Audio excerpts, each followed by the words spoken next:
Hi friends, இன்றைக்கி சூப்பரான முறுக்கு ரெசிபி தான் நம்ம பார்க்க போகிறோம். முறுக்கு மாவோட ரெசிபி வேணும்னா கீழே கமெண்ட் பண்ணுங்கள், நான் முறுக்கு மாவோட ரெசிபி போடுறேன். இப்போ வந்து முறுக்கு எப்படி ப்ரிப்பேர் பண்ணலான்னு பார்க்கலாம். கடாயில் வந்து ஃபஸ்ட்டு எண்ணெய் ஊற்றிக்கலாம்.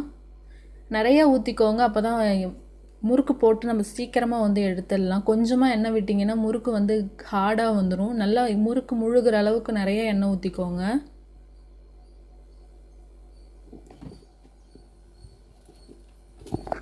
இப்போ இது ஹீட் ஆகிறதுக்குள்ளே நம்ம மாவு ப்ரிப்பேர் பண்ணி வச்சிடலாம்.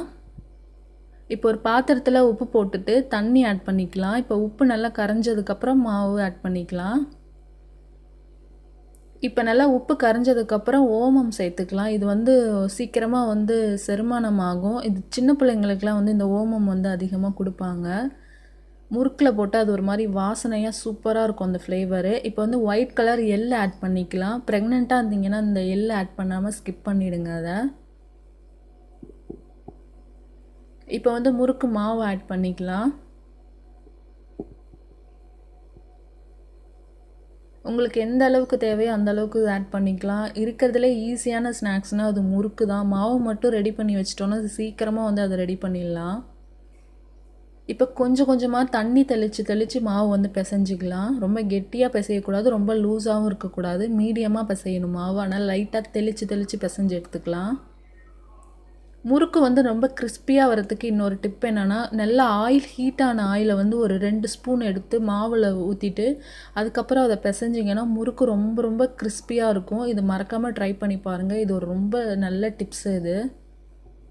இந்த மாதிரி பாத்திரத்துலேயே ஒட்டாமல் மாவு வரணும், இதான் அது ஒரு மெஷர்மெண்ட்டு. பாத்திரத்தில் கொஞ்சம் கூட ஒட்டவே இல்லை பாருங்கள். இந்த மாதிரி நல்லா அழுத்தம் கொடுத்து நல்லா பிசைஞ்சு எடுத்திங்கன்னா முறுக்கு நல்லா சாஃப்டாக ரொம்ப கிறிஸ்பியாக வரும். நல்லா அழுத்தி பிசைஞ்சு எடுத்துக்கோங்க. இந்த மாதிரி பாத்திரத்துலேயே ஒட்டாமல் வரணும், இதான் அதோட மெஷர்மெண்ட்டு. இப்போ வந்து மாவு வந்து ப்ரிப்பேர் பண்ணியாச்சு. இப்போ வந்து முறுக்கு வழக்கில் போட்டுக்கலாம்.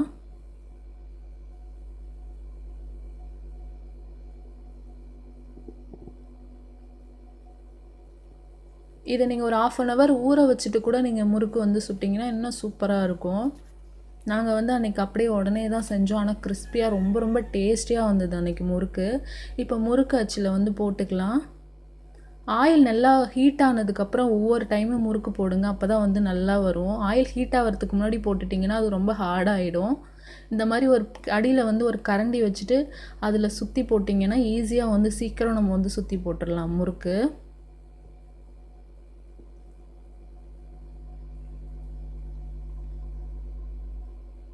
இப்போ வந்து முறுக்கு போட்டாச்சு. இப்போ இது நல்லா வெந்ததுக்கப்புறம் திருப்பி விடுங்க. அதுக்கு முன்னாடியே திருப்பி விட்டிங்கன்னா உடஞ்சி போயிடும் முறுக்கு. இந்த மாதிரி நல்லா வெந்ததுக்கப்புறம் திருப்பி விட்டுக்கலாம்.